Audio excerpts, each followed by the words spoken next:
Let me just waste a few minutes to say that I feel privileged to have been asked to come to Thailand and to be part of this series of lectures, hopefully directed toward increasing understanding and peaceful coexistence.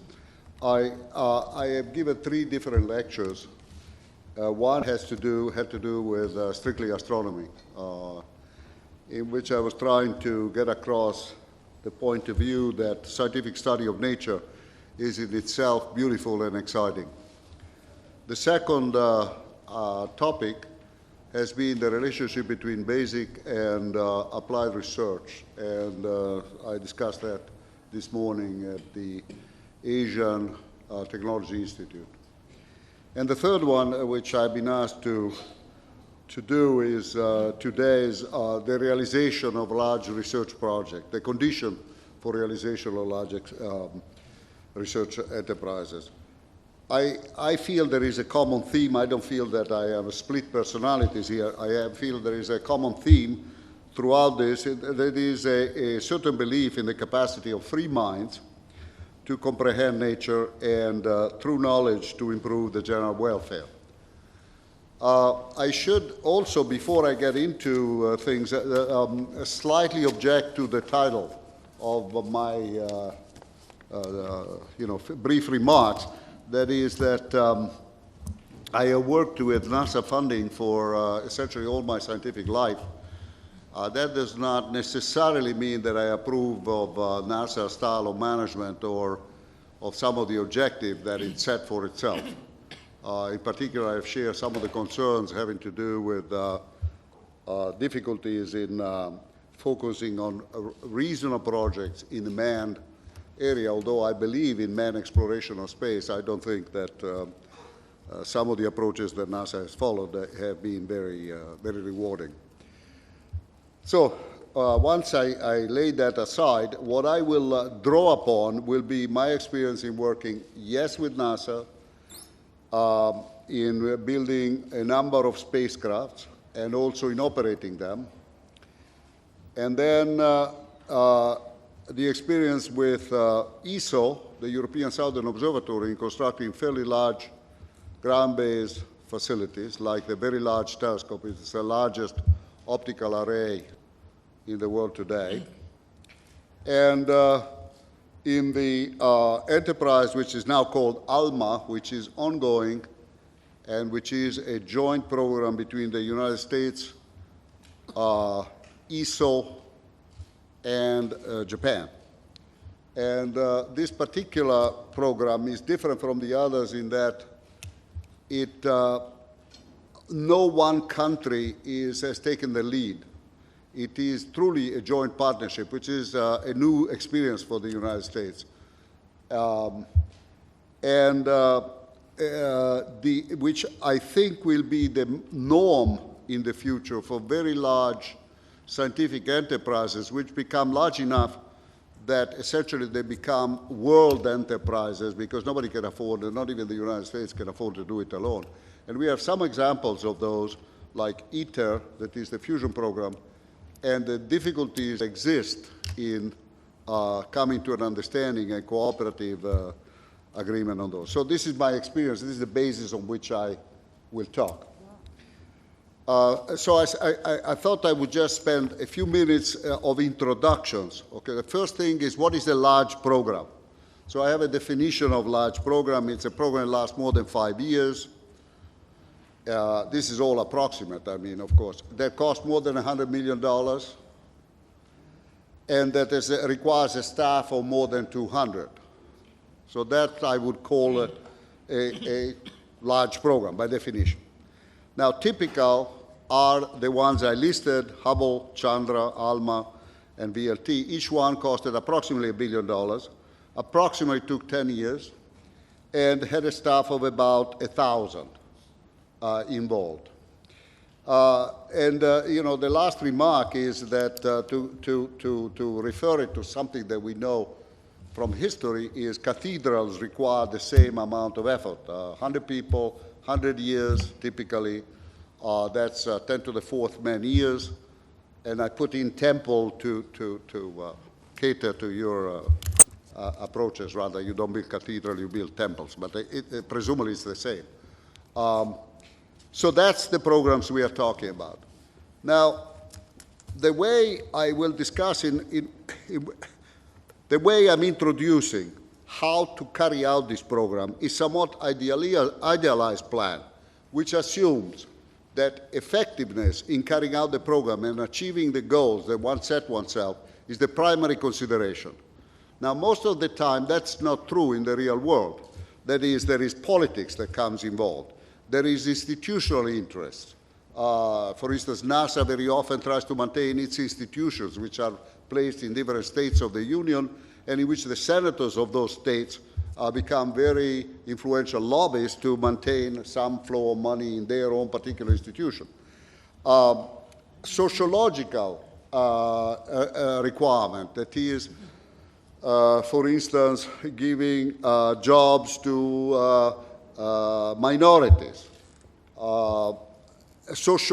education requirements, trying to do things in such a way that they result in educational benefits. Now, I have disregarded all of that, and I consider those, I'm not saying they shouldn't be there, I'm saying that I consider them as overhead or loss. I put them in the loss column, so to speak, not from the sociological point of view, they should be in the plus column, but from the point of view of realizing the project on the strictly technical grounds are additional costs that you must pay. So that's number one. Number two, the program. I think a program requires a long-term vision of what you're trying to do. Thank you. And we have, for instance, again, using NASA as a bad example, setting up the space station without having a clear idea of what it was going to be used for was a mistake.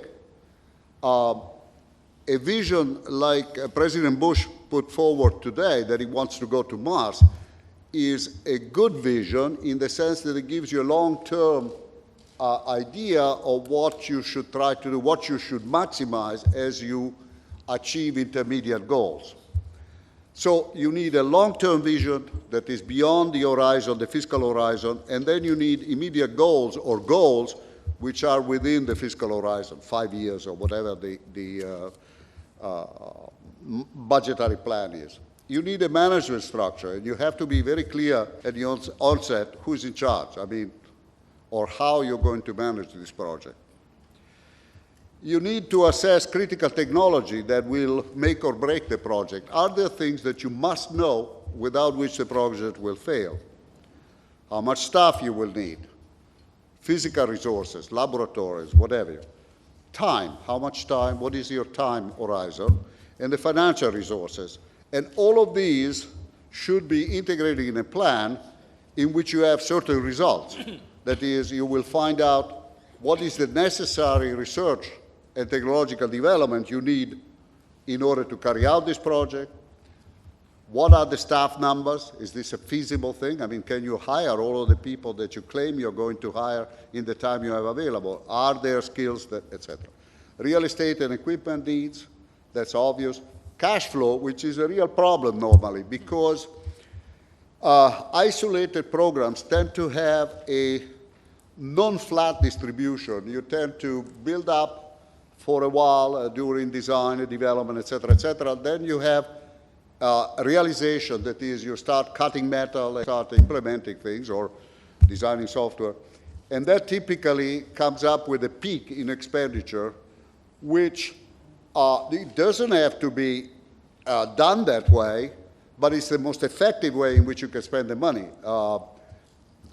If you are forced to a slower cash flow, then you will have increased cost. And this is something that is difficult for funding agencies to respond to from time to time. And then finally, time, with a clear understanding that time and all of the other things are closely associated with each other. Now, this one the one?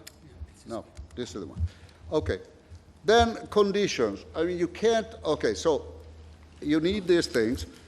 Now, the condition is there must be political support. And by that I mean, again, going to using some of the NASA experience, that right now there is tremendous political support, meaning there is support by people and their representative in Congress to continue the scientific exploration of space. But there is a tremendous uncertainty about continuing with the shuttle program, which has caused at least two major fatalities, and which seems to be not terribly focused. It has not delivered the great promises that were made by having lots of capability of transportation in space, utilization of space station, large overruns have occurred, and NASA has lost a lot of credit on this. And so it's difficult to build political support for this new venture which the President has decided upon. The support here is the support must be based on promises and achievable results. To give the impression that in zero gravity one would do biological research which could be important to cure cancer was a terrible idea. I mean, to give the impression to people. So this is what I would call, it's an overpromise. It's marketing gone mad. And I think that scientists should not be involved in such a thing. They should try to keep a sober, feasible goals to research. And I think they should, based in the position in which they would be forced to lie to keep their job, they should resign. That would be my... So it's very important that you have a university affiliations with tenure so that you can resign and still have a living. Okay? I actually succeeded in having that throughout my career. Then the technical people should not accept tasks which are patently unfeasible. It's the same statement saying we owe to our government's honesty in saying, no, this is ridiculous. I mean, an example, clear example was Star Wars, which was something that every physicist in the world knew wouldn't work, and in which billions were expended by both sides, by the way. And when I talked to Soviet scientists, they said, but you know it doesn't work. And he said, yes, but my government thinks that since the Americans are spending the money, then, And this is crazy. I mean, this is, okay. Technical people should not, should be absolutely truthful to the best of their knowledge and ability.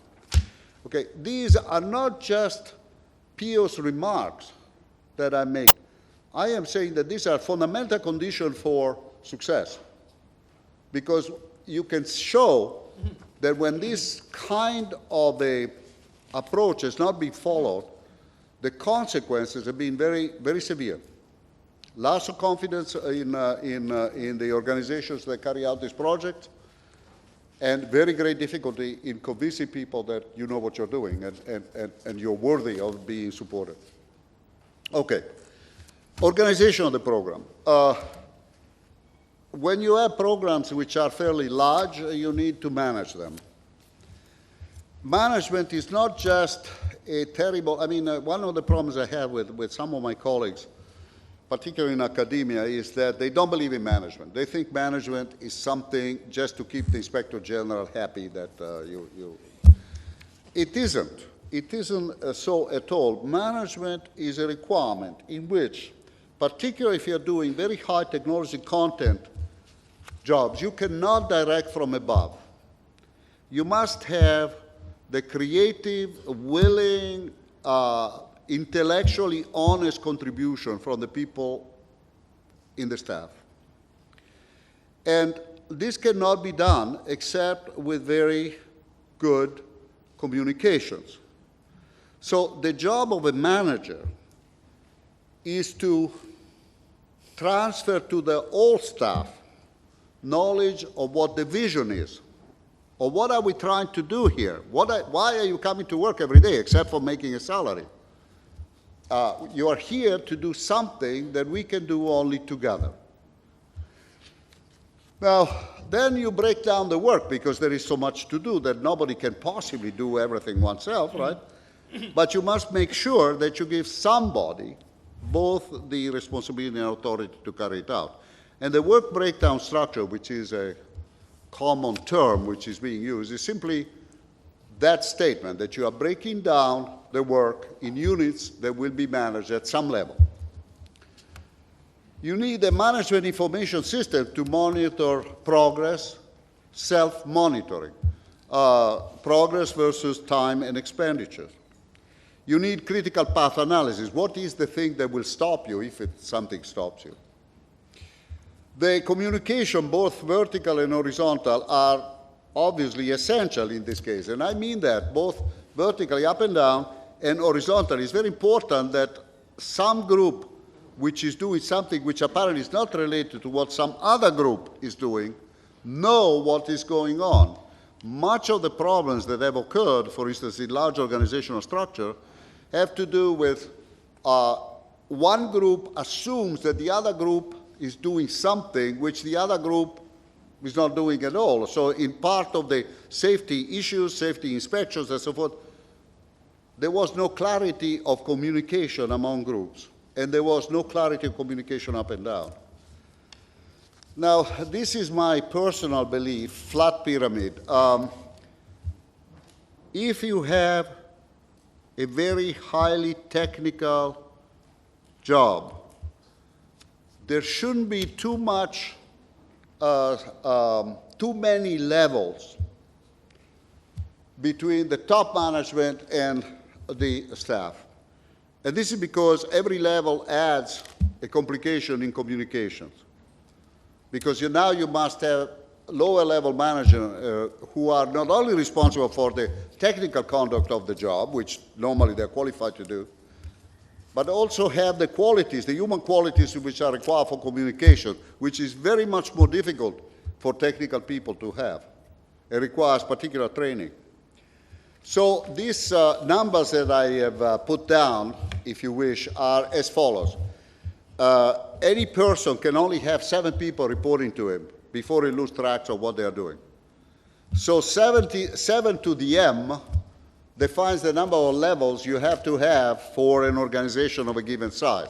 So as an example, of course, when you work alone is 7 to the 0. You're perfectly communicating and everything. Then you can have, for 8 people, it's 7 to the first, 49 is 7 to squared.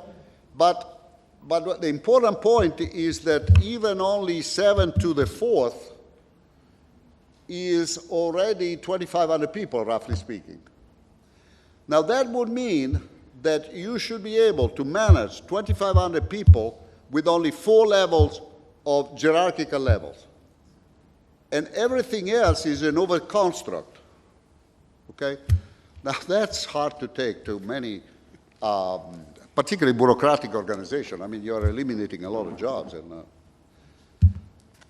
yet, for very highly technical enterprises, which don't require a lot of manufacturing and so forth, manufacturing may be a different story. But for research enterprise, I think that this is valid. This kind of approach. Now, meritocracy, I mean, that goes without saying, but it's very important. That is, if people are assigned tasks on the basis that they're cousins of somebody, then that will fail. I mean, then it becomes very difficult because you have to find ways to work around them. And one of the problems that occurs when you work with a government organization or government-funded project is that sometimes people are placed in position of supervisory position with respect to technical people, and they are not competent technically. That makes for a very awkward situation because this is the person that presumably manages you, but he doesn't know what he's doing. And you must do the work for him without getting him too upset.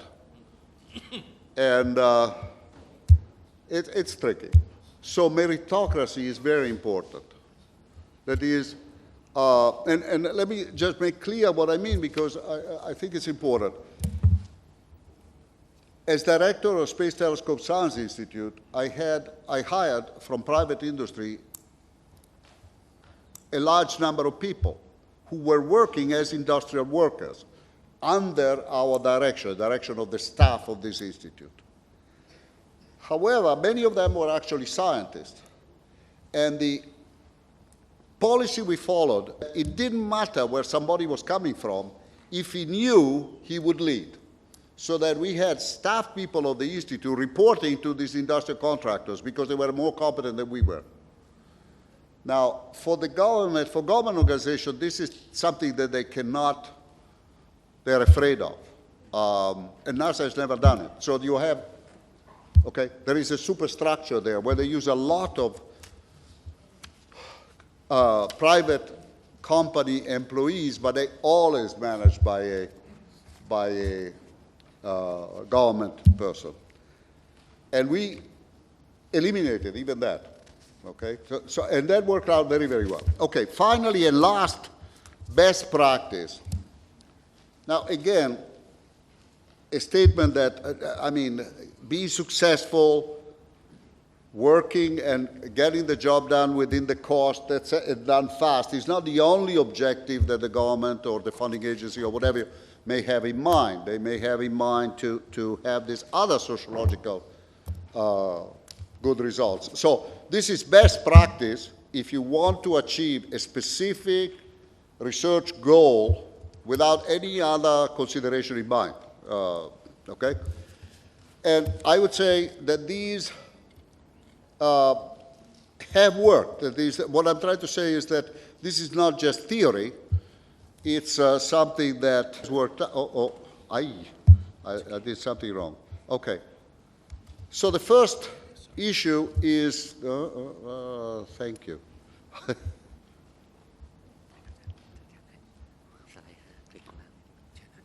Slide 5, right, that's it. Okay, so no delays allowed. Well, this is, if you wish, is a philosophical, well, it's a practical and philosophical point. Any delay costs you money. So if you have a program and you start delaying it, two things can happen. One is you actually will never end. There's been a program in space physics, which is GPB, gravitational probe B, that went for 40 years and had an overrun of a factor of 20, I believe. Was supposed to cost 30 million, it ended up costing 700 million, and was delayed for so long that it's not obvious today that it's worth doing it scientifically anymore, okay? It might be. And that was justified on the basis that scientists would take the high moral ground and say, well, we will not be pushed to do things fast because then we may do them wrong. Well, that's, to me, is unacceptable, meaning that, okay, why don't you figure out how to do it some other way that will allow you to do it in time, or why don't you decrease your ambitions if you can't do it within, okay. No overrun allowed, that is, you should stay within the cost. Now, we found methods to actually implement this by doing the following. We would have contingencies. And the scientists were informed that if we had to spend the contingency because there was a problem coming up, fine, we would. But if they could save the contingency and do the job without expending the contingency would then be used to do additional research. So it was like a profit that we would make. By working very effectively, we would then turn this effectiveness in doing more research. And since we are always, fund-bound, that was a tremendous incentive for people, personally, to have an incentive to do work effectively, which otherwise does not exist. Hiding of problems is deadly, and I don't want to to, I mean, because then you find out late and et cetera, et cetera. Frequent reporting and reviews from the outside. Monthly reporting, I think, at least, which also give an opportunity to talk to each other, which is not entirely, left to random chance that a supervisor actually talks to his people. And in the same sense, suitable annual personnel evaluation for recruitment and replacement policies. Notice replacement, by the way, and this was put in with evil intent, so that the freedom to, after a while, to perhaps let go somebody who is not productive and so forth is important as well. And to tie the evaluation to the goals that you have established through the work breakdown system. That is, these are not evaluation of in abstract. They are evaluation based on the fact that the person has been given a responsibility, he has been given he or she has been given the job to do it. Did he do it or did he not? And the evaluation is based on that. There may be other criteria that you can add, but with respect to the programmatic issue, that should be a fact. So this is, I think, is the sum total of my experience that I can offer, and I would turn it over to you and do whatever. Thank you very much, Professor Giacconi. And I would like to turn, actually, the functions of moderator to Dr. Sakarin Pumirat, the Director of National Science and Technology Development Agency, so I can drop down my ad hoc functions here at the moment. Thank you. Okay. Oh, thank you very much. Again, thank you again, Professor Giacconi, and with respect to Professor Sipanon Getutat, who's kindly come to share his experience, also to ask questions, and also as well as sharing his experience. I'd like to, as the President of NASDA, welcome all of you here, and thank you, our honorable guest again. And since this is a very informal roundtable discussion, and NECTEC has put forward the titles of mega science project. To me, as administrator, as the honorable professor has mentioned a few times, we in Thailand has been grapple with the questions of whether to have a good mega science project or science mega project as a tools for S&T development in the country. I suppose we never did agree on having a good, real good one as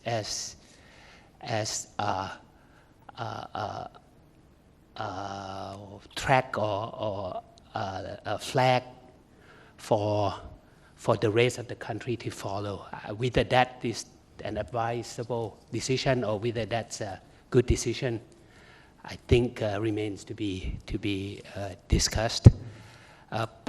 I'm sure there are a lot of reasons behind that. But so what I'm saying is that there are several ways you can look at this discussion today, and I'm sure we are open to look at it from all sides.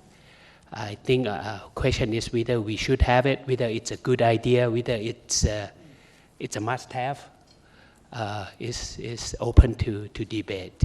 And also, of course, we would like to tap on your experience on running one, since you've been involved with several. So with that, I again, as was mentioned, this is a very informal discussions, and therefore either pose questions or provide your ideas. And I suggest that we have 3 seats up here.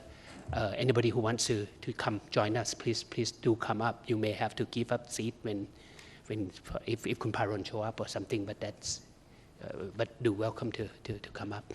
So is that 4 seats? Please come up and join us. So, Ajahn Sipanon, please. Okay. Thank you, Professor Giacconi, for your enlightening presentation of your experience in managing mega projects. Let me seek your advice or your experience on 2 related issues, quite macro.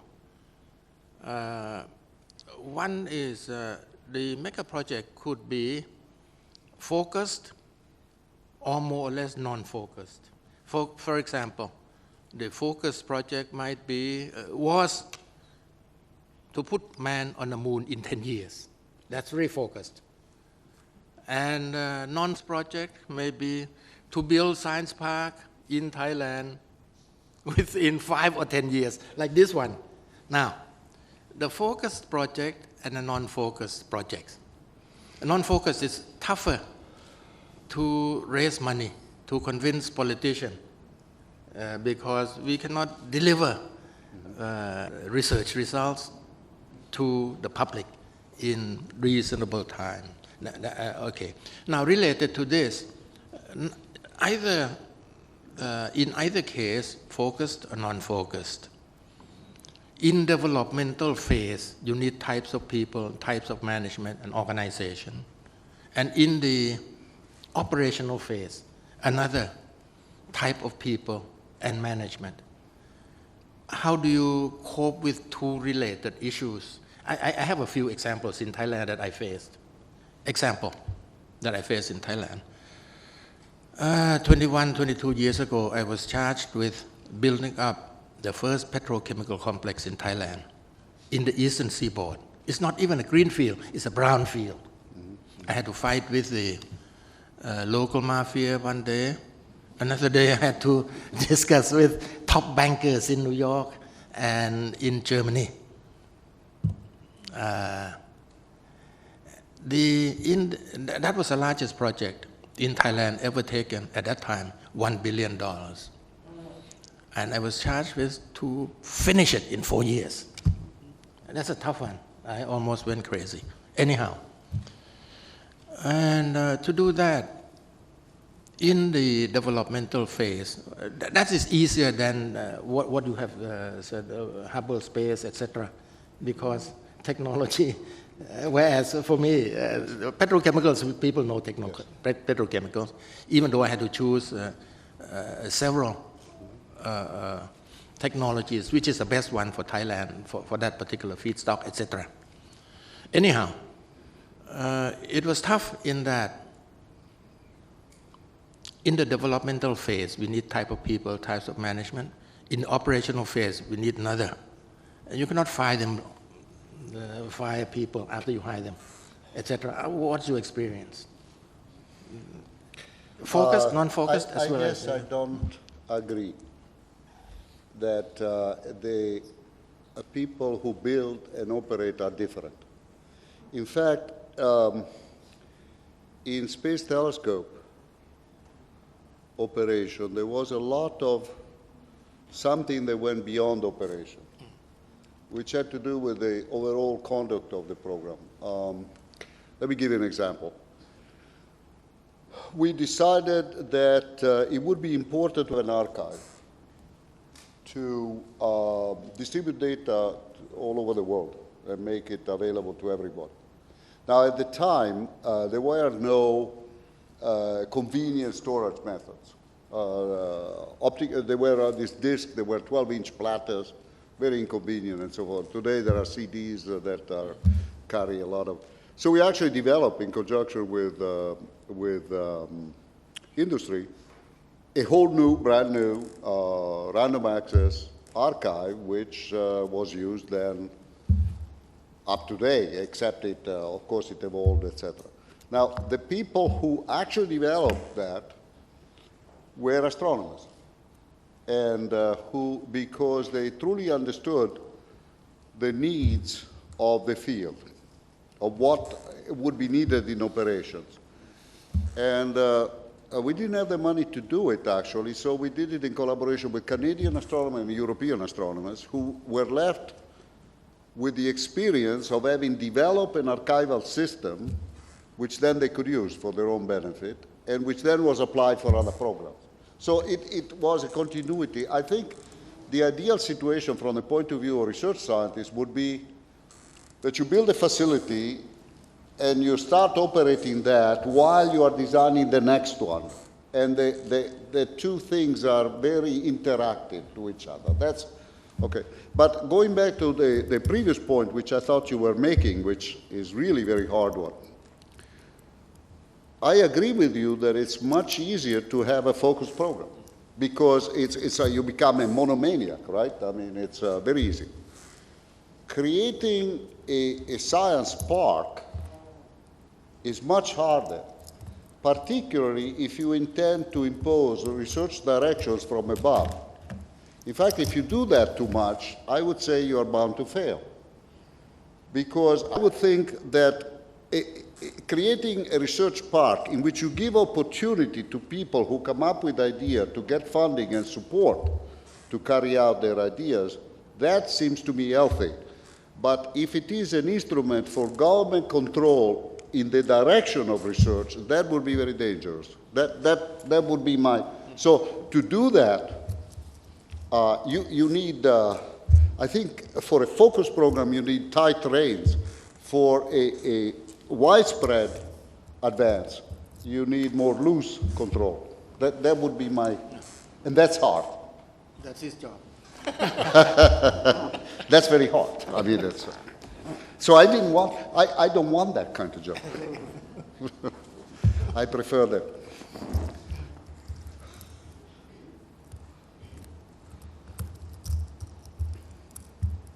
Dr. Iti, I would like to raise or ask several questions about how to manage makeup project, looking from your experience and maybe from your knowledge. For example, in the comparison between the US style and the Russian style, do you think for the success case, the methodologies are more or less similar or there are some differences? I mean, in Thailand, we are in need of good examples of success methodologies.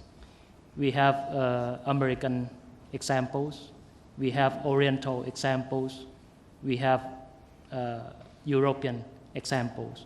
What would be your comments on these comparisons aspects to manage a big project? Well, I'll try to restrict my comments to space endeavors because that's where I have the biggest experience. I think one of the most effective institutions that I know of was ISAS, Japanese space research agency, but it was separate from the main Japanese program. It was under the control of the University of Tokyo. The scientists had responsibility for the funding, for carrying out the research, etc., etc. I knew them all.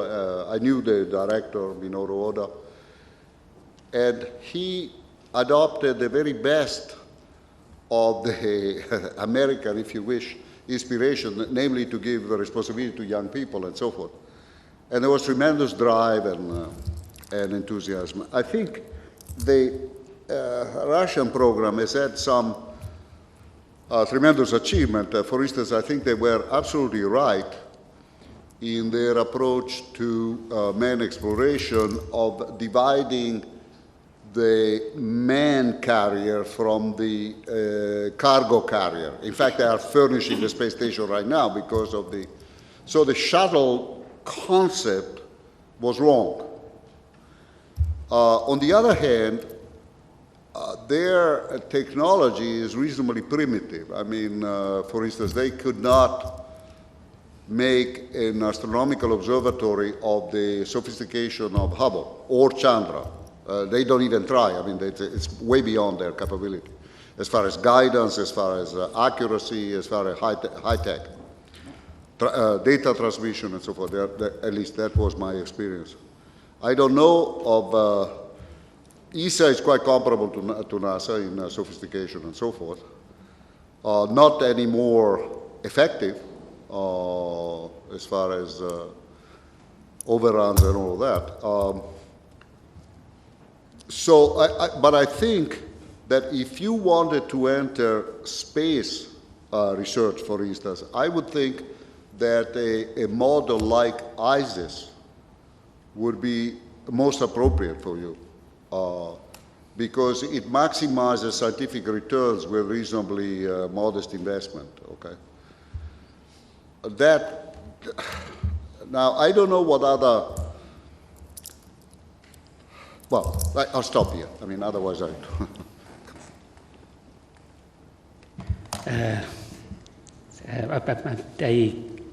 like the way you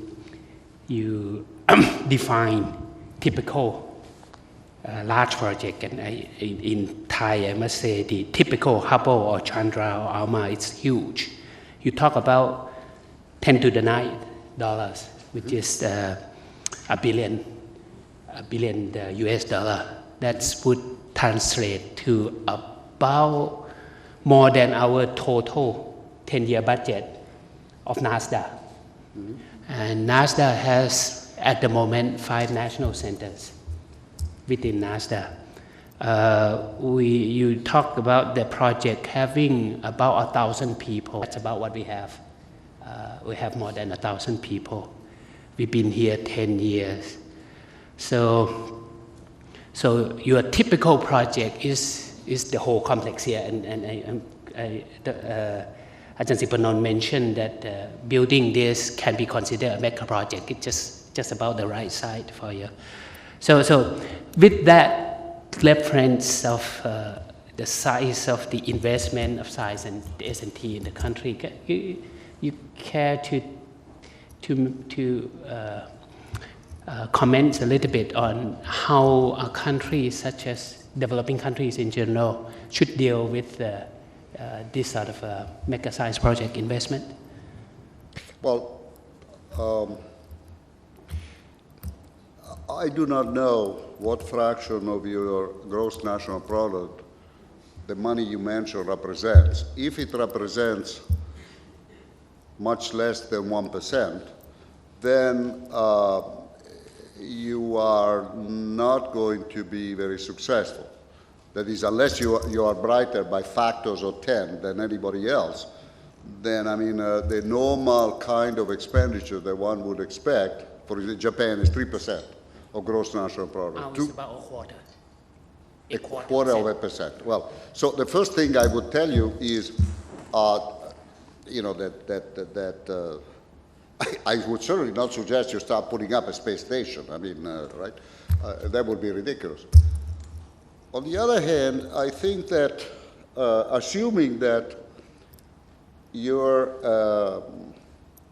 that this research investment should grow, then I think that the only policy that I could expect is one that is not going to be terribly popular, I mean, among my colleagues, I would say, which is concentration on specific items. That is, you have to choose something in which you will excel. To do everything halfway is not worth it. And so, and you can define big program, whatever you wish. I mean, you know, a big program could be 100 million, or it could be whatever. You can build a huge telescope or large telescope for maybe 300 million, or they are trying to do that in California. I think you can compare what you do to the state of California, suppose, or the state of Massachusetts or Maryland, because that's kind of the size of thing. And there are universities there who try to work independently of the government and through private funding and do certain things. And by concentrating on specific items, they have succeeded doing very well in some areas.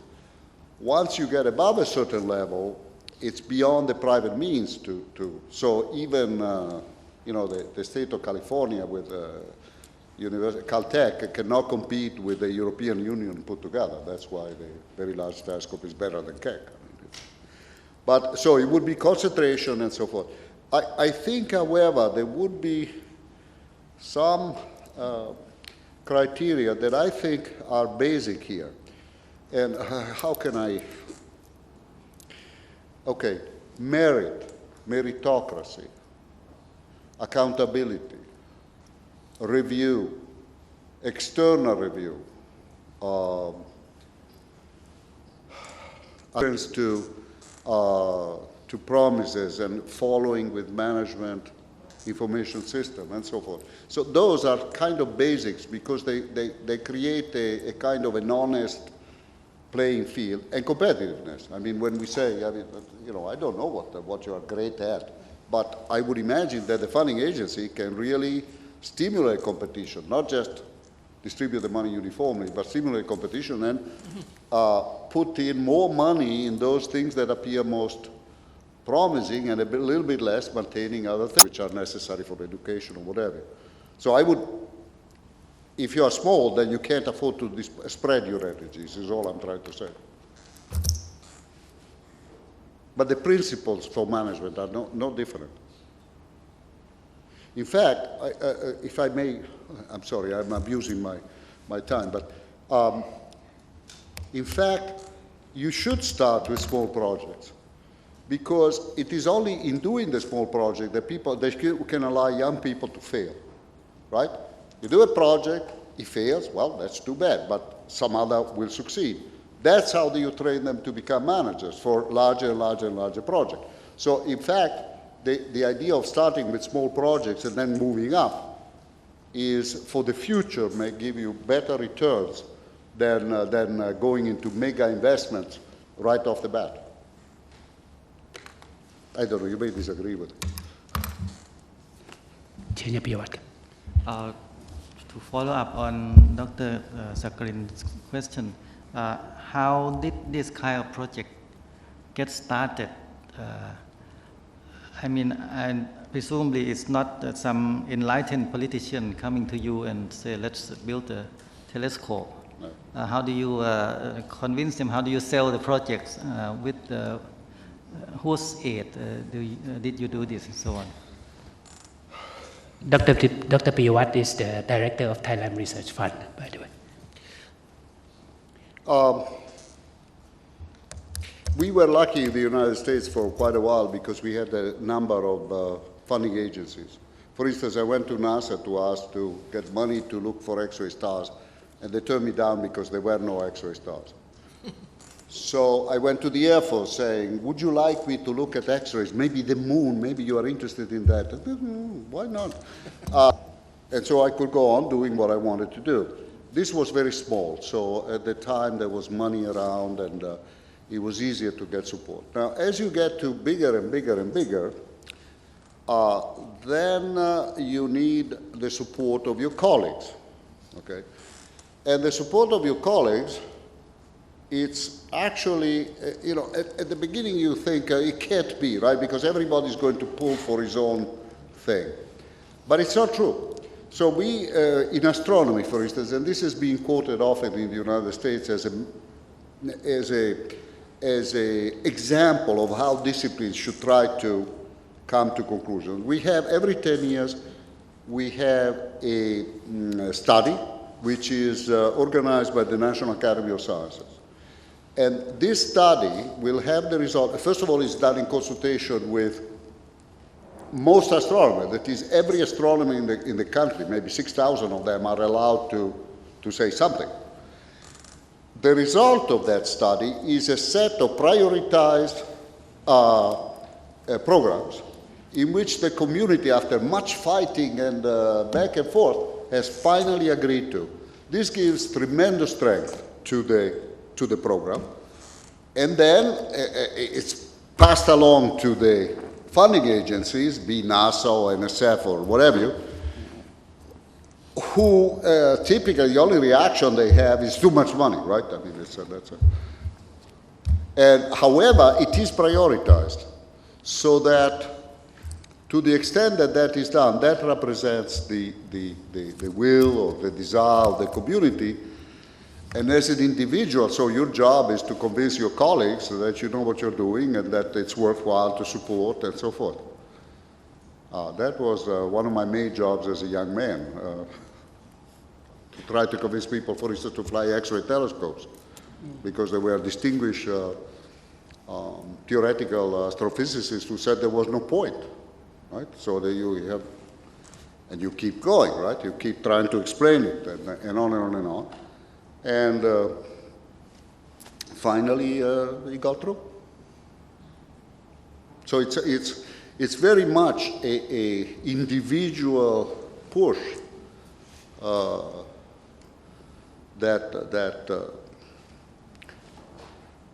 I mean, you don't do it alone, you know, but you spend your life doing that. First questions on your best practice or suggestion on 7 to the M level, number of staff. Yeah. Versus the level. Yes. Why do we need to believe in the 7? Why should it be 6 or 5 or 8? Who says 7? I just have found that more than 7 I can't talk to. I mean, there are 7 days in the week, and even counting no vacations, I can only talk to one person. You know, there is no justification. You could do 10 to the M. The point, though, the important point that I don't want to miss in the joke is the following, that if that number becomes much smaller than 7, what you have is an infinite long list of people, chain of people, 1 with 2 and 2 and 2. I mean, take 2 to the exponential, etc. Now you have multiplied levels by the square, right? I mean, or something. That is a very bureaucratic, unmoving organization. I mean, because no group of 2 people can have a responsibility to do a major job, right? So there's no way to manage it and all of that. So I think, if anything, I would say, so organizations are mostly like this in pyramidal structure, and I'm saying they should be like this.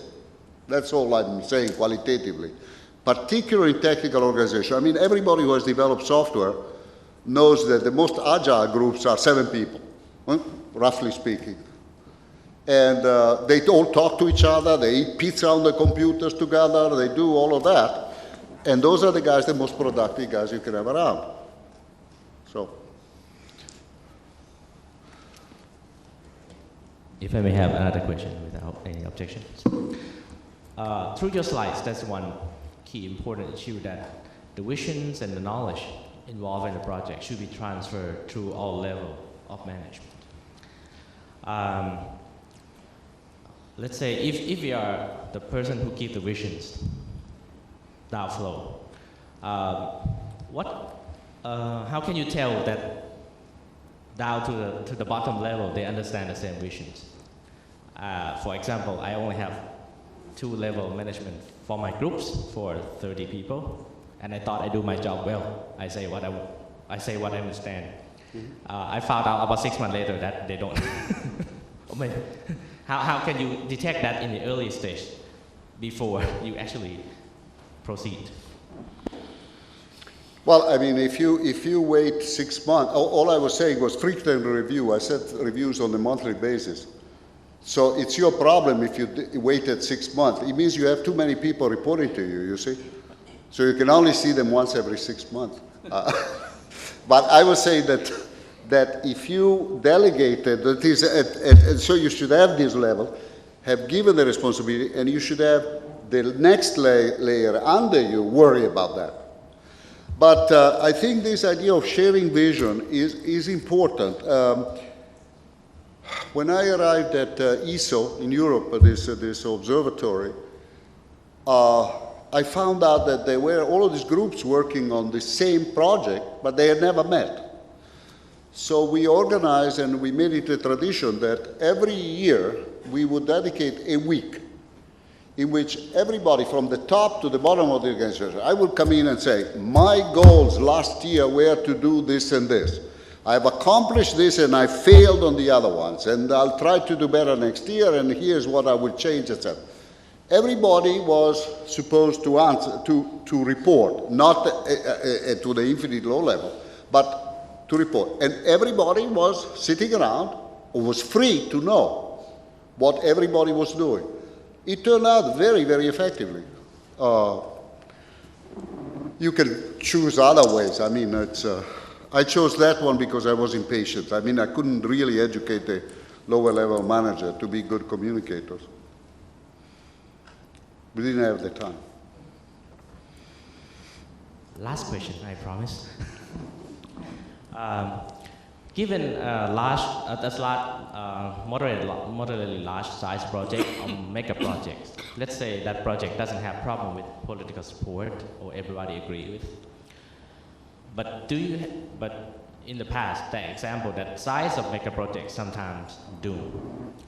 From your experience, is there any way that you can detect whether that mega project is highly potentially doomed or highly potentially successful?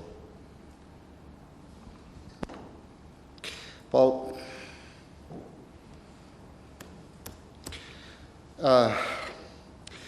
Star Wars was doomed from the beginning because of the stupidity of the ideas that were going into it. So you didn't need to be a manager to know it wouldn't work. Yet we spent billions on that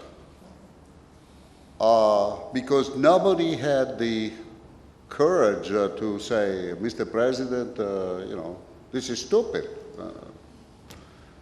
Or maybe they did, and maybe there was other reasons which I'm not aware of. Maybe Reagan wanted to spend the USSR at that time into the ground, right, in trying to defend against something that didn't make any sense. Right?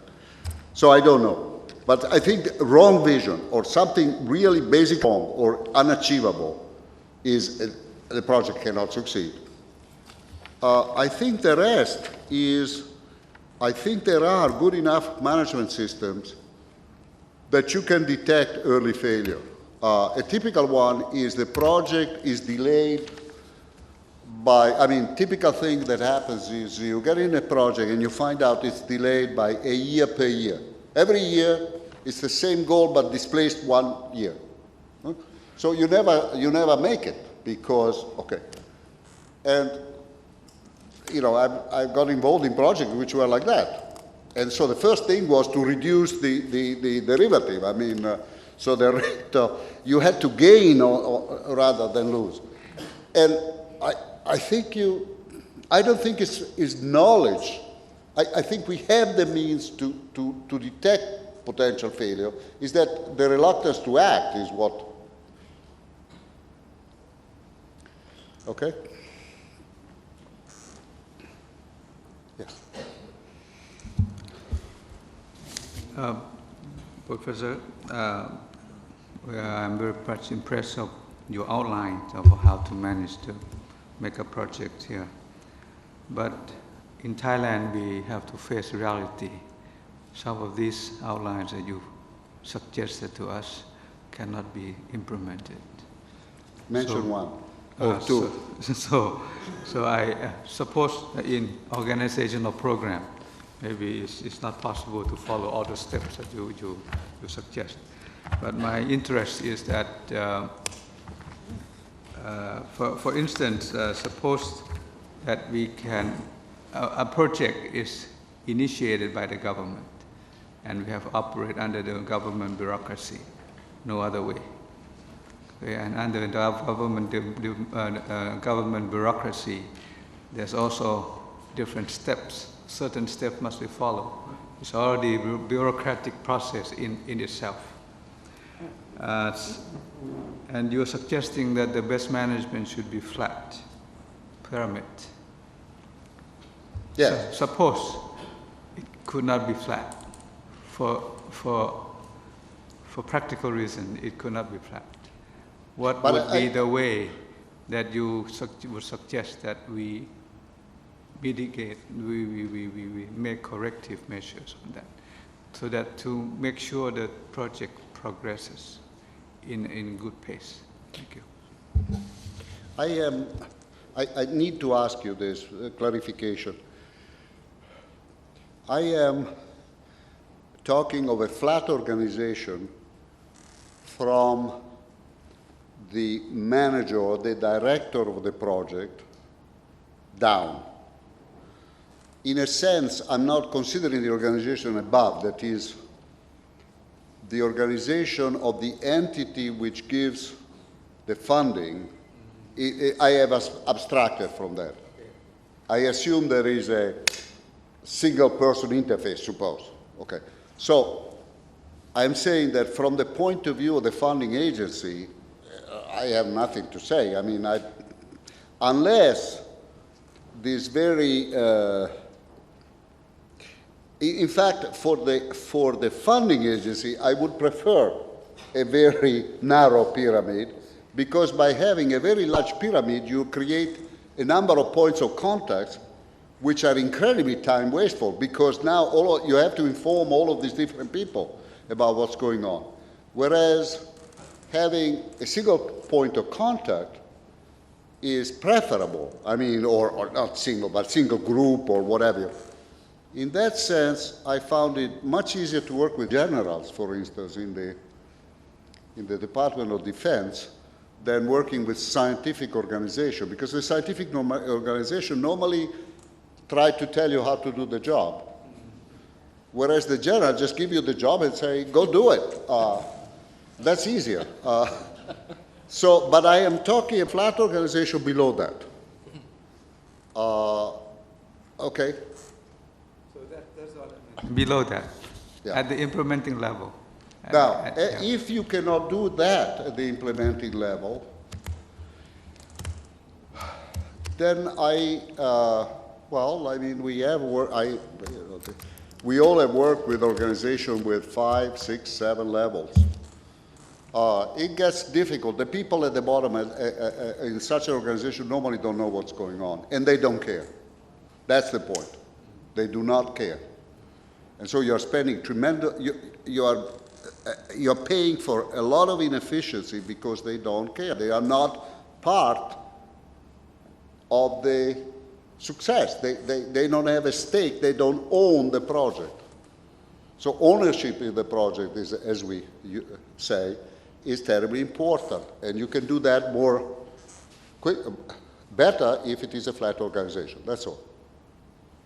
But again, there isn't only one way to, okay. Perhaps may I ask you to seek your opinion on this, that the objective of this project is to have a successful implementation, and of course you increase the ownership of those who are working for the project. Now suppose we cannot have a flat organization as much as we would like to. Would that mean that the manager himself or herself will have to work harder in terms of communication through the line of command?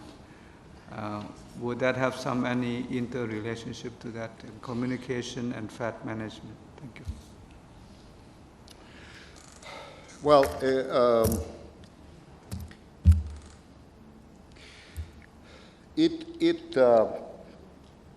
communication, the ability to communicate seems to go inversely with the level. And so if you have to send to management school a certain number of people at a certain level, you can do that. And in fact, you are training a management cadre that will know the proper practices. I mean, hopefully, I mean, the aim of all this exercise is that you, as a manager, don't want to control.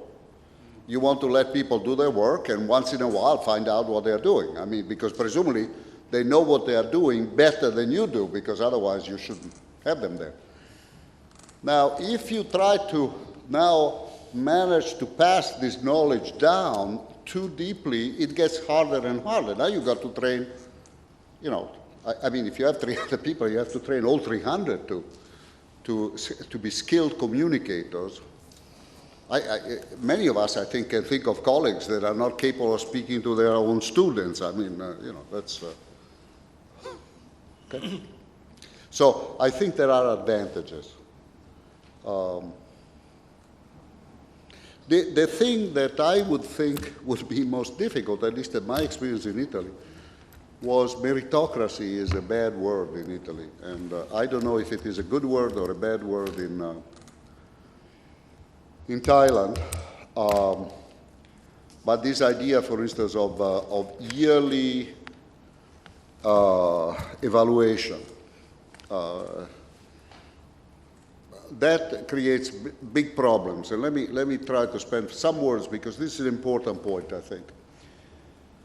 You put together a research institution which is funded by public funds, and presumably it is set up to achieve certain objectives. It's not set up to allow the scientists in that institution to do their own thing, to play their own whatever research they want. I think that, so what we try to do, but since we must have scientists which are active researchers in this kind of things, we say, all right, you can have half of your time for research, but half you must serve, okay? And so the idea that everybody in the organization is responsible to serve, which means to achieve the organizational objectives, which have been created by the government, means that you're not entirely free. Just like a teacher in a university has obligation to do not only research but teaching, so these people have to obligation to operate facilities, to create things or whatever. That gets lost sometimes.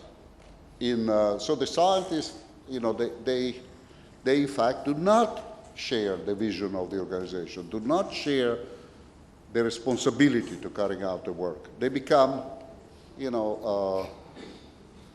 separated from their very reason for existence. And this has occurred. I mean, particularly in old organizations, this is true. One of the advantages you have is that you're creating everything anew, so you have the chance to do it right.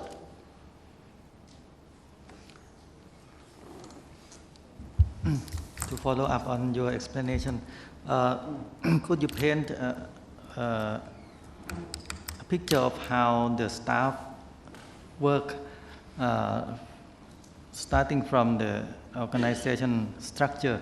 Is this one organization dedicated to building the telescope, for example, or does the organization have several other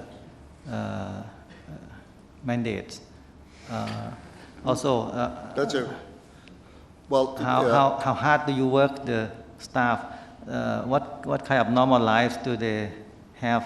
Are there a lot of turnovers? I didn't understand this last point. Are there a lot of turnovers during the 10 years of the project? Turnovers, you yes. said? Staff moving in and out. Is this sort of a special period in their working life, or are they expected to work in this kind of mega project from one to another? Okay. Something like that. I think the answer is yes to the last point.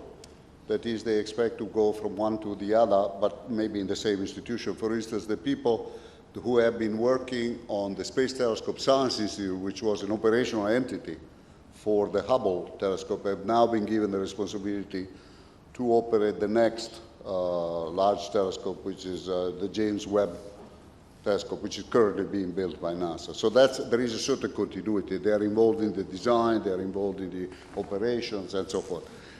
Maybe closer to what you are saying is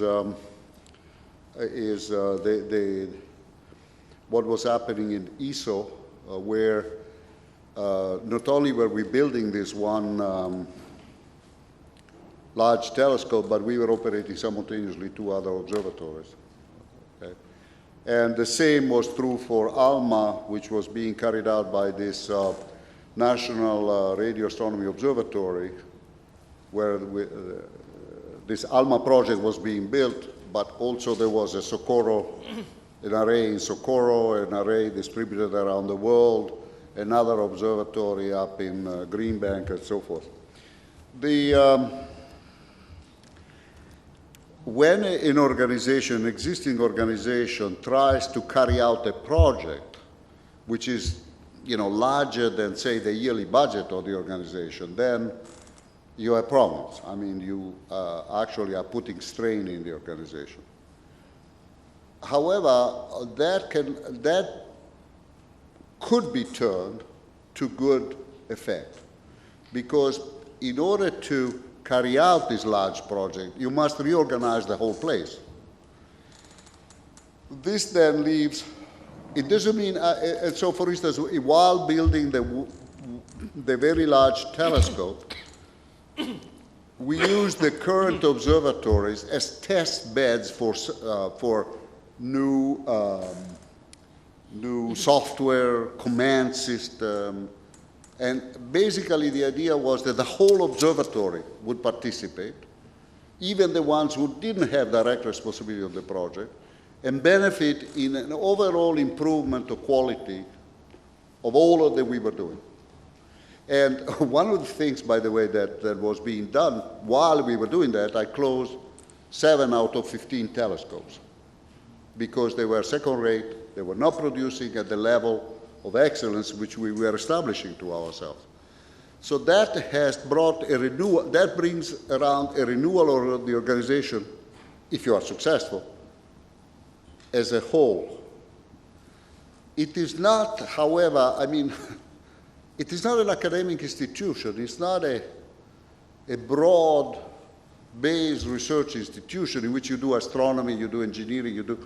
This was a very focused effort by the European organization to achieve leadership in optical ground-based astronomy, to achieve parity in radio astronomy, which is the next project, and they achieve supremacy in the next telescope project, which will be maybe 25 years down the stream, to build a 100-meter diameter telescope on the ground. So it was a very concerted, if you wish, long-term planning effort with goals that would be progressively achieved. Dr. Gop, please.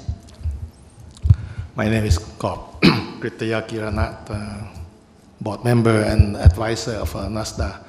I'd like to continue this discussion of the focused projects and unfocused projects. I think that many people in Thailand, when we hear about focused projects like going to the moon or going to the Mars, we feel very envious because the projects look so clear in the scope and the target and so on. Whereas I think that most of us in Thailand have to struggle with this rather unfocused projects like Dr. Sakharin's trying to build up the science park and so on. But the unfocused projects like building up science park can consist of a series of focused projects like, yes. Okay, we can try to build a workable fuel cell or solar cell or the IC wafer fabrication process and so on. My question is this, can you give some wise words on, say, how to try to define or choose some workable, appropriate target or goal for the project? I think we have difficulties in doing that, in choosing or in defining a project or define their goals, appropriate goals. And a consequential question is that assuming some kind of goals can be identified or defined, how do we test and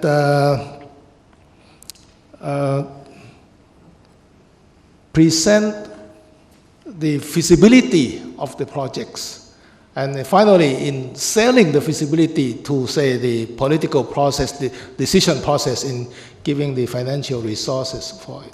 So there are two questions. How to choose and define workable goals and targets, and how to test and present the feasibility of those projects. At this point, I should comment, right, that having the Nobel Prize for doing X-ray astronomy doesn't make me a savant or a wise man. I mean, you know. So I fully recognize my limitations in answering to you, and it is in all modesty that I offer what I can.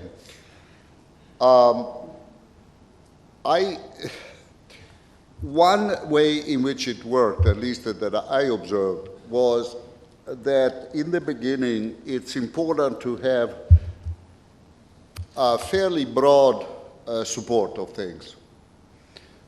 Small grants, I would define a small grant something like $100,000 or below dollars.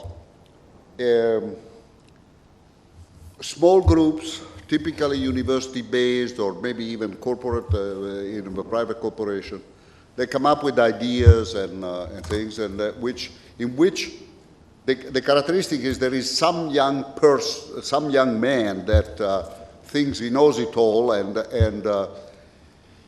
he is selected competitively and given a chance to succeed or fail. Now, if you so basically that would reflect what education you have had here or what interests have been developed in the country among these young scientists. To start without that, I mean, it would be very difficult. I mean, you can impose whatever you want, but if there is nobody interested in doing it, I mean, you have problems, right? I mean, so I would try to give the opportunity for ideas to emerge, and also this to be used as a training ground, and then to have tough competitions in areas in which you think you can achieve excellence. So I would say, as a basic criteria, I don't think it matters what you start doing, provided you do it very well. I mean, if you play useless games like golf, you better do it very well. No, it's very important, because if you accept mediocrity, then you will be condemned to mediocrity forever. But if you aim to excellence, and you might achieve it in some places, okay? Then it becomes self-propagating, this thing, because then success would point the way in areas, nanotechnology. There could be a brilliant young man that comes up. All I am saying is, if you try to impose it from the above, that is hard. So you're much better off in trying to go on your strength, which is the young people who are interested in doing something. That's the strength. Okay, that would be my approach. So you can't do it all in one day. Dr. Iti. Sorry. Yes. And I think all of this through competition. I mean, there is no question in my mind, because otherwise it's... Dr. Iti, please. Yes. I may raise our experience in Thailand, and maybe you can comment or advise.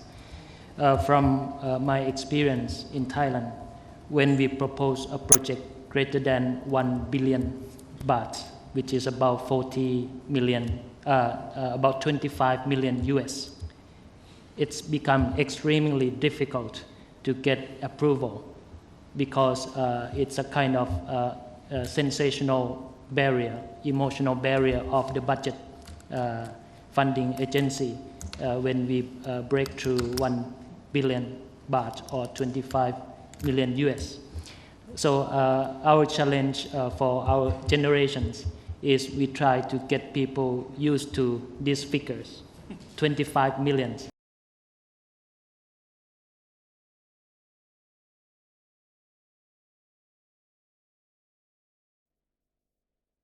I may raise our experience in Thailand, and maybe you can comment or advise.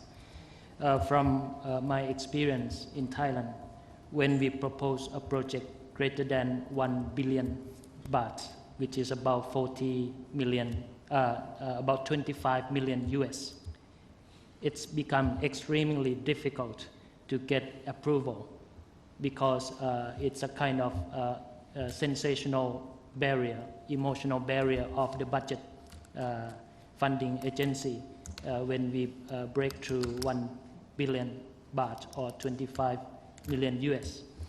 So our challenge for our generations is we try to get people used to these figures, $25 million project. That is one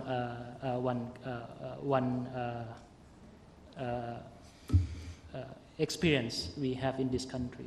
And I very much like your comments on at least we should have expenditure of R&D about 1% per GDP. And as actually Dr. Sakharin... I actually said 2%. Yeah, actually... I mean, just not to be quoted yes, I think developed country, they have 3%, as you mentioned, and now we are 0.25%. And our generation very much like to raise these figures. So, and we have a feeling that 1% is the next goal that we would like to get into reality. And I believe in this country, we have a number of people ready to take the challenge of challenging the a kind of mega project in our sense. So I think if you agree or you can help tell the public in general, wherever you go, that a country like Thailand, we should raise our R&D expenditure to higher than present. 1% is a good target. Actually, this discussion has been already started and going on in the country, but it's very difficult to get political. I was more concerned. It's not only the level of funding, it's the distribution of funding that concerns me. So let me give you my experience in the distribution of rare resources, okay? And the balance that you can try to achieve between elitism and populism, okay? So in Hubble Space Telescope, we had very restricted time to give away. We normally had requests for 7 times as much time as we had to give away. So we divided the time, roughly speaking, I mean, these are not correct numbers, but roughly speaking, into thirds, 1/3, 1/3, 1/3.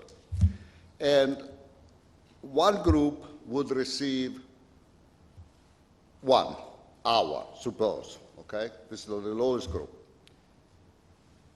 And use up their third of the time with 1 hour. Then the next group would receive 10 hours. So 1/10 as many people or group or researchers could be supported at that level, and then a very small group would receive 100 hours, okay?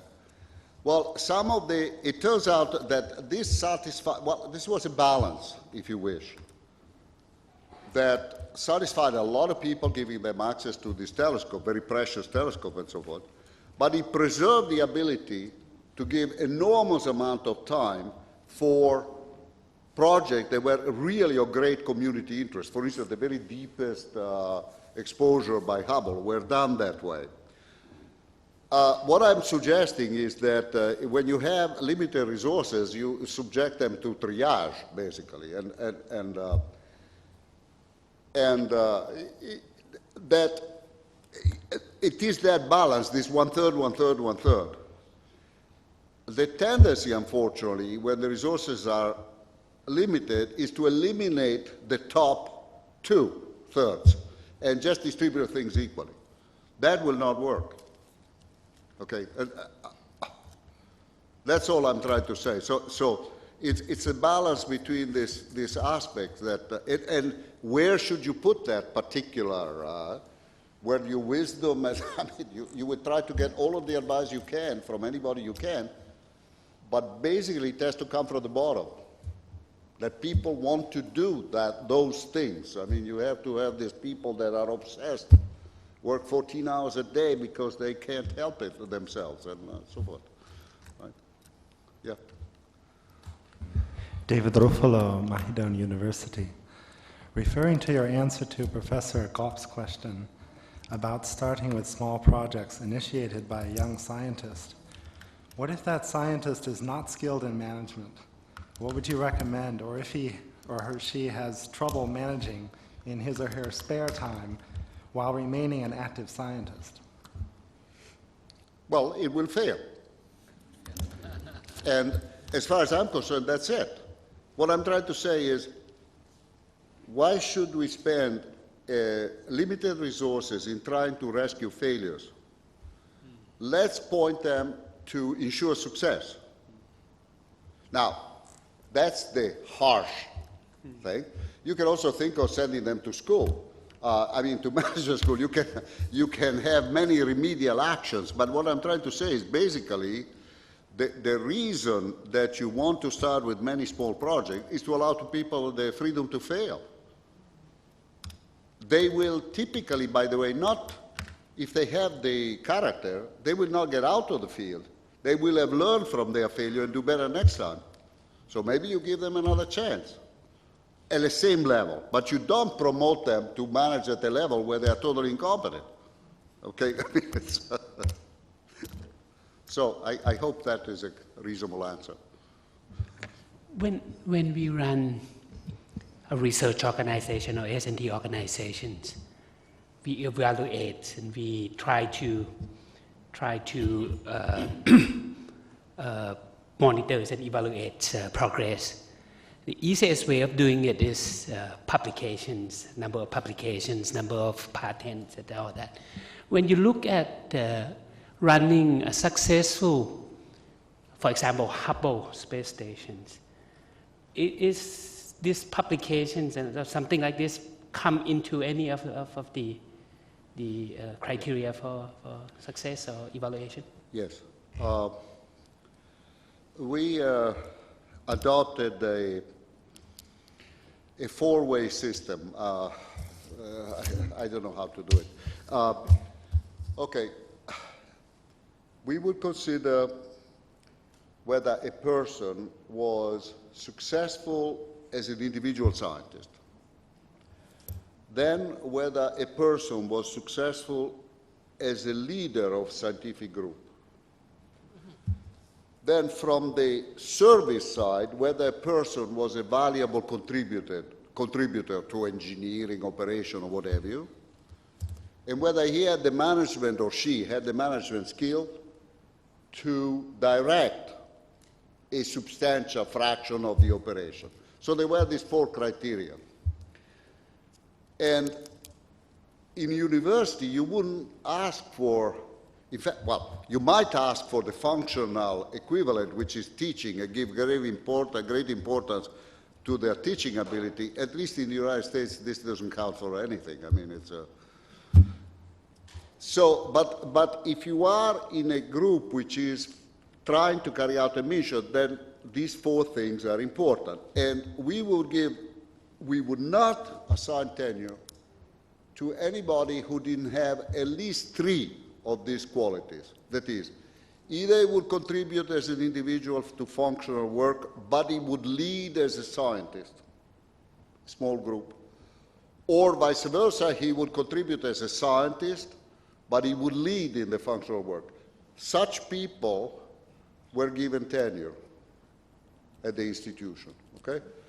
And the judgment was based on two different groups, one evaluating their functional work, and one evaluating, like a faculty, evaluating their intellectual work. People who were given tenure basically were required to do research, meaning they couldn't just have been ex-scientists who now happen to work in the organization. So both things were judged. discussed by the faculty, so to speak, by the senior scientist, recommended to the director, who then was subjected to an outside review group to assign tenure. Okay, so it was so we took into account all of that. But the most specific thing that I wanted to make is everybody was allowed to play, encouraged to play, meaning doing his own research, but everybody had to serve. Okay? There were no privileged position. คำถามแรกก็คือว่าเขาคิดว่าโครงการใหญ่ๆทางวิทยาศาสตร์อะไรที่สำคัญที่สุดในสำหรับศตวรรษนี้ครับที่สังคมโลกที่ควรจะช่วยกันสร้างขึ้นมาเพื่อที่จะสร้างสันติภาพขึ้น อันที่สองก็คือว่าเราจะแรกก่อนแล้วกันนะครับ not for ordinary for contributing towards peace what do you think is the most important mega project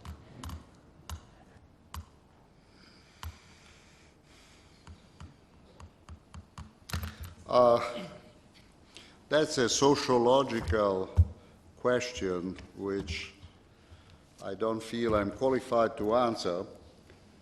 If I had to answer as a scientist right now, I would think that the development of renewable forms of energy would be the most important thing. Whether that will contribute to peace or not, that's a different issue, and I wouldn't know how to answer that one. There is another one which is a little more abstruse, but let me try it. There has been a lot of studies done recently on mind and brain correlation. And I do not know whether it's fantasy or hope that through these studies we can get to understand better the human emotions, the organic basis or the biological basis or the genetic basis of human emotions, with some hope for corrective therapy, let's say, or whatever. I would find that if I were a young man, I would actually try to get involved in that kind of study. I find that this would be of a different kind than what has been done up to now, that is really trying to understand ourselves as human beings, I mean, as an intelligent human being. And there is, for instance, the Welfare Institute in London, who is doing a tremendous job putting together a lot of different technologies and disciplines. I mean, they have psychiatrists, they have CAT scanning experts, they have imaging, image reconstruction guys, archival guys, etc., physiologists. And the aim is to try to understand, cure perhaps epilepsy. That would be a low-level type of achievement, but more important could be the study of what I said before. That would certainly, that might again contribute toward peace. But okay, there was a second question. Yes, I think if you repeat that very slowly, you do okay. Try again. Second question. คงรบกวนอาจารย์ช่วยแปลอีกครั้งได้ผมคิดว่าโอเคก็ได้ครับ Okay, the second question is how should we manage and make a scientific project to be useful for ordinary people, because many kind of research that scientists discover do not support for the socialists. Maybe you have some suggestions for this. I still didn't quite get it. Please translate. Please tell me again. It's a bit difficult. He's asking เอาตรงอีกทีได้ไหมครับก็คือว่าเราจะบริหารจัดการโครงการใหญ่ยังไงเพื่อที่จะ support กับความต้องการของชุมชนหรือว่าประชาชนทั่วไปครับเพราะว่างานวิจัยหลายชิ้นที่นักวิจัยหรือว่านักวิทยาศาสตร์ได้ค้นพบเนี่ยมันไม่ได้ตอบสนองต่อสังคมครับ Okay. His question is how do we manage to have good mega project which would directly or be more useful towards ordinary people, social people. He feels that most mega projects do not have impact to the small people, I guess. That's. Well, again, I mean, I have no wisdom to communicate to anybody. I'll tell you my personal opinion. My personal opinion is that most sociological problems, most of the problem of poor people are social, and political, not technical.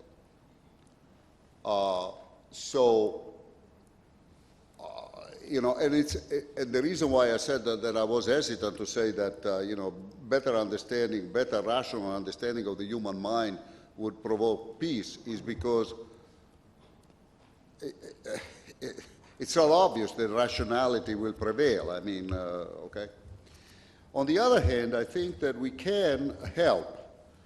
And I think that, for instance, it's been interesting to find out the reaction of ordinary people to Hubble. And you can somehow mistreat ordinary people if you think that they are stupid. They are completely open to the wonder of nature. There is an amazing amount of interest in the United States about Hubble.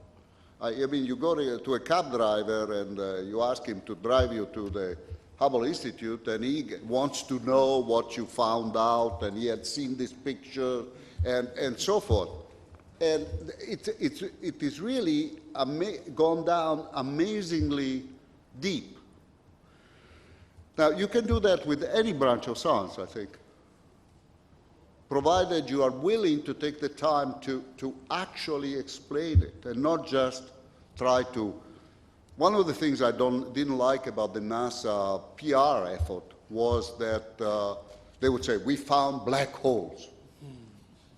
Now, no, but people have no idea how the sun works. I mean, so you tell a black hole, it sounds like black magic.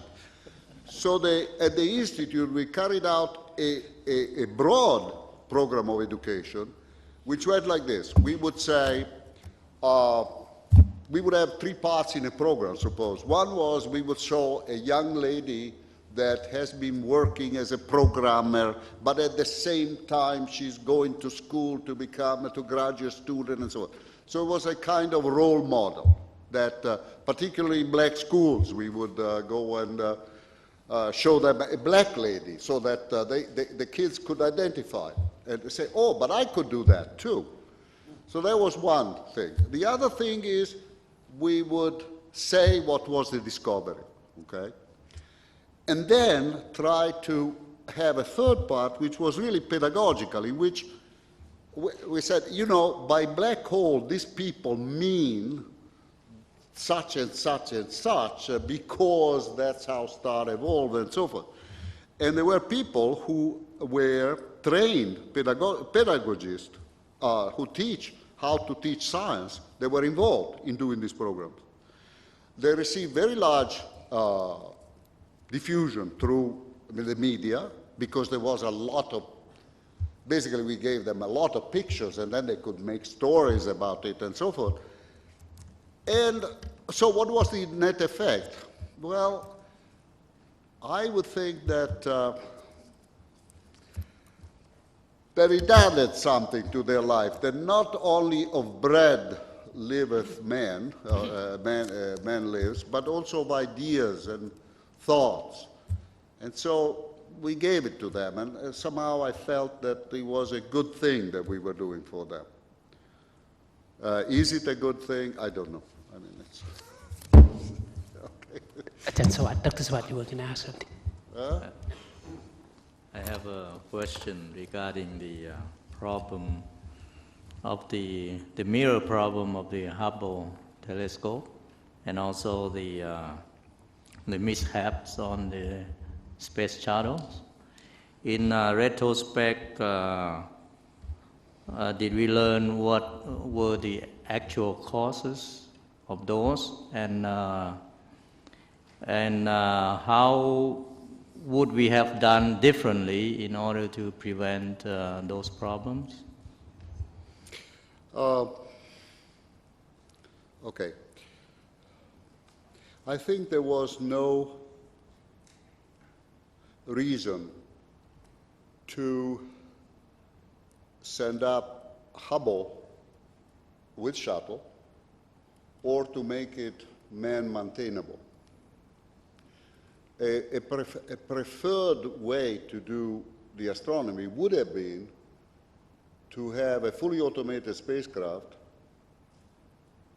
which then could fail and you would replace with a new one. It would in fact have been cheaper to do that than going and repairing it with shuttle. Okay?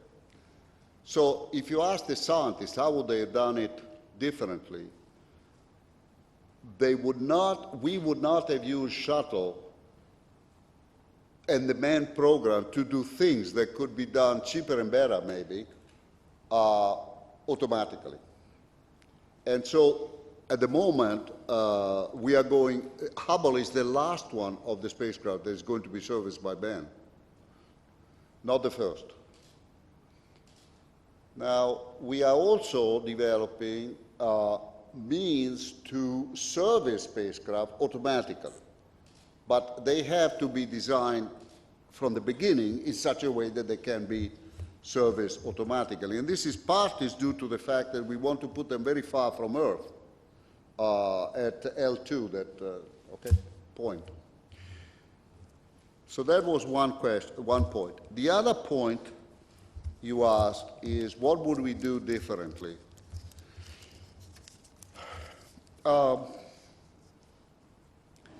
After the clear goal of going to the moon was established and achieved, NASA found itself without a goal, without a clear goal, and with a tremendous ability to go ahead and the desire for institutional survival. Okay? All of this were. Now, for some reason, the idea prevailed of having a reusable spacecraft because it was going to be cheap. It was going to make space cheap. We would develop this spacecraft, we would use it like a plane, and it would fly up and down and bring up a lot of stuff. 60 flights a year was the predicted idea, and so it would make space cheap, and then it could be open to commercial exploitation, tourism, whatever. Now, this was total nonsense, because it forced the design of a shuttle, which is very complicated, in part because there are people in it. It would have been, the shuttle can fly by itself. It doesn't need the people. It would be much easier to fly on automatic pilot, but the people were needed. And the idea was that without that, we couldn't get support for a national space program, that this was the only thing that kept people interested. So that was a mistake. It was a mistake in the sense that there was no appropriate, marketing study. That is, did you really want 60 flights a year? Do you have the money to support them? Can it be done technologically? It's just as if you try to start aviation within 10 years, instead of taking 50 years to develop okay. So that was a mistake. And the other mistake was fuzzy thinking. If we had a goal to go to Mars, and you had many steps on the way, and you keep asking, but what I'm doing right now, is that useful to go to Mars? There will be a very focused program, but the various steps that you make would all build the one on top of the other in a coherent way. Instead, what was said was that there was a lot of waving of hands. We're going to build a station, we don't know what we're going to do with it, but it's going to be a necessary step to go to the moon. Well, that was nonsense. Nobody's going to use the station to go to the moon. Even now, returning back to the moon, the station is not going to be used at all. So it was just words without any content behind them. And in fact, we had the example of the Mir Soviet station, which did nothing. Just went up there, they had people hanging around, they learned nothing. So we didn't have to redo the mistake, but we did. So it's fuzzy thinking, imprecise goals, and that's why I'm saying in addition to the individual goals, you have to have a vision that you are going to develop, even if it is far away. It means it gives meaning to the goals, to the achievement of the goals. Those are the mistakes we made, I think. And the last mistake was that somebody made a stupid decision that we were going to use shuttle as a transportation system for everything, including military stuff.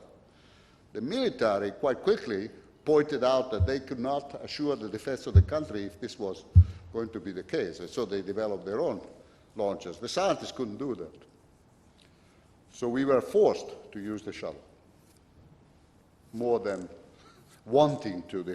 Also, when it works, it's a wonderful vehicle. It has tremendous weightlifting capability, much more than the Russian system. So it was a great vehicle. It's just very hard and very expensive.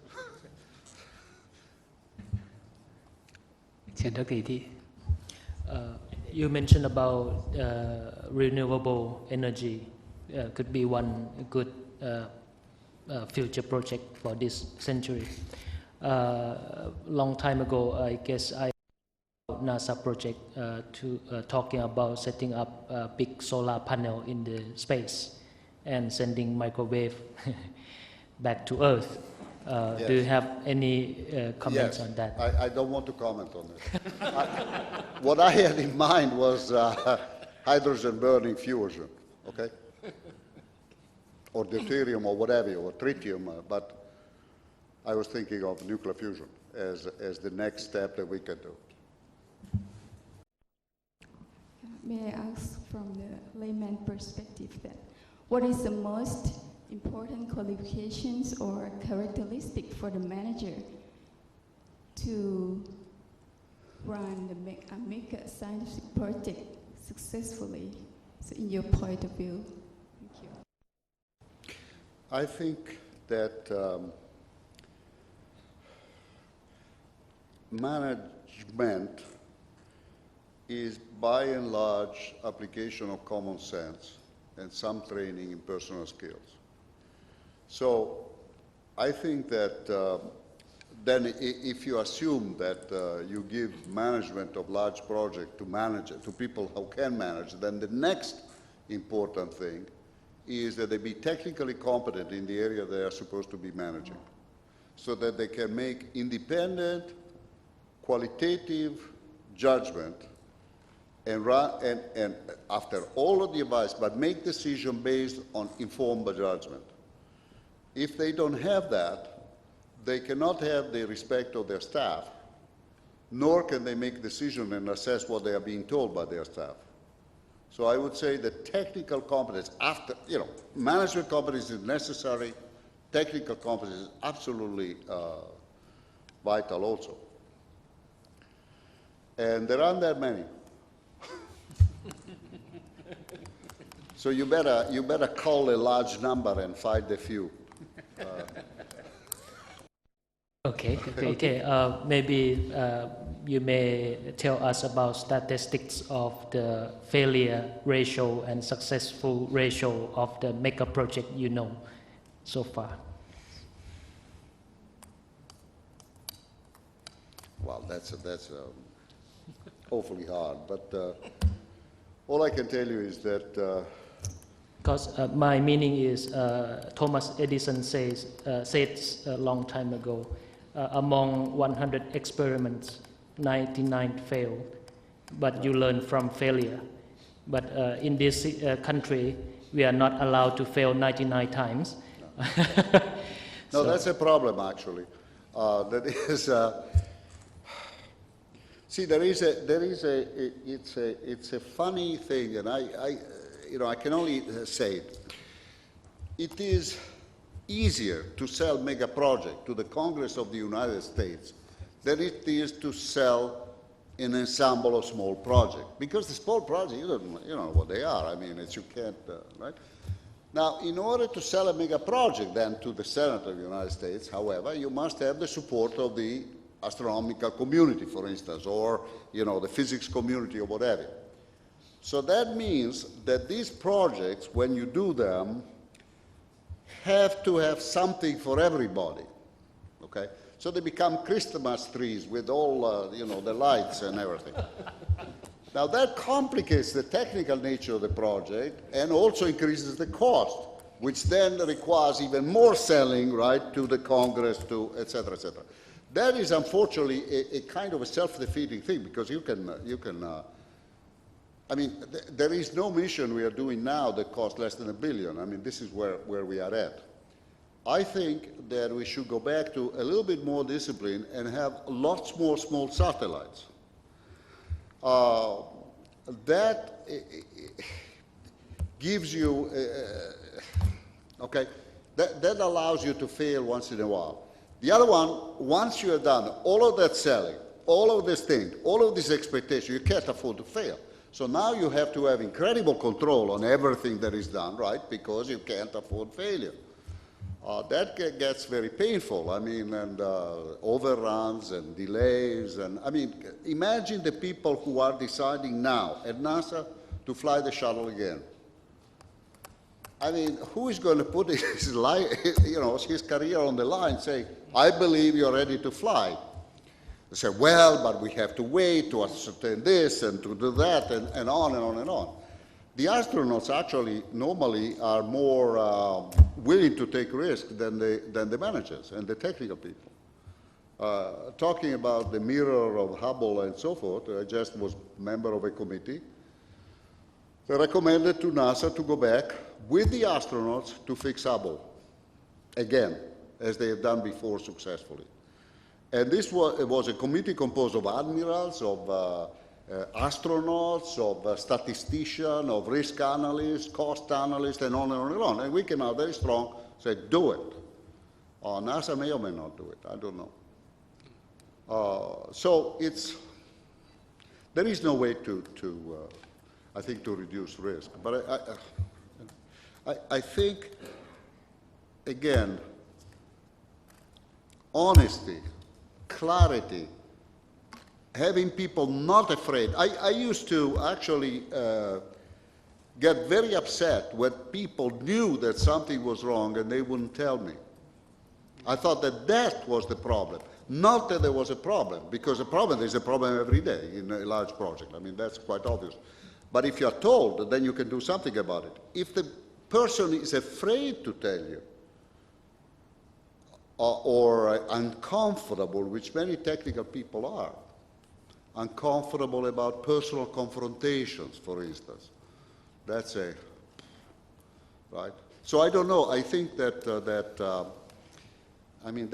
also a cultural problem, right? You tend to be nice to each other here, I notice. I tend to be more brutal.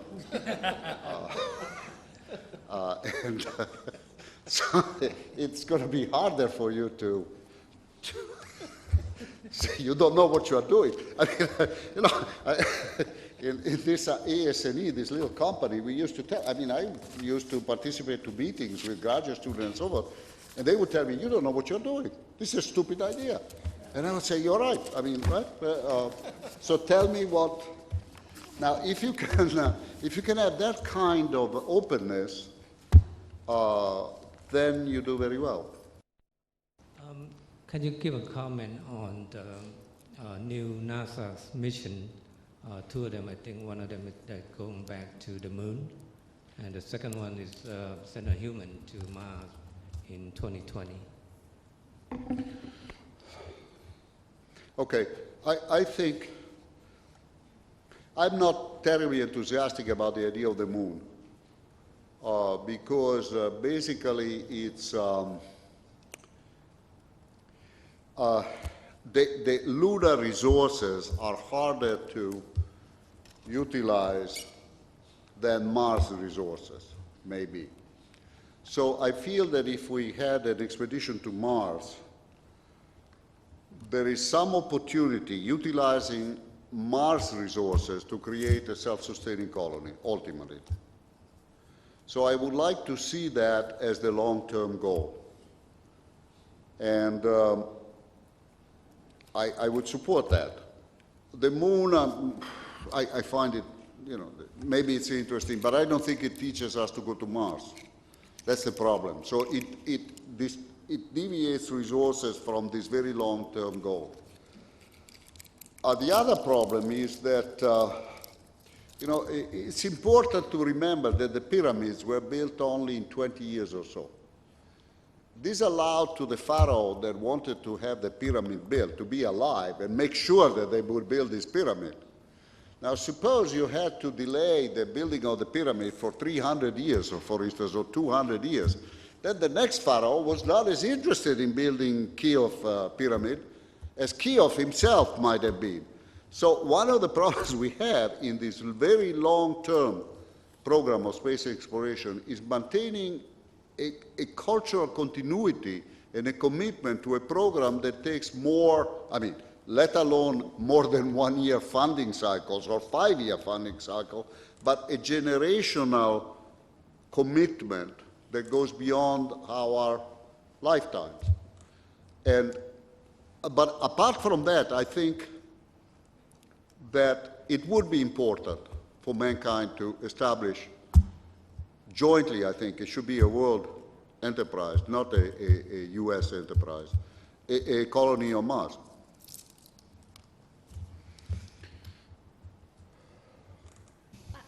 May I ask a question?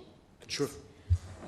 Actually, this is kind of a follow-up question to the other questions that's asked before about, okay, we talk about this organization. We already invested tons of money here. Now what we have a lot of human resources, a lot of new scientists. But the question is, most of us are pretty young and pretty new. We lack of experience. Most of us just got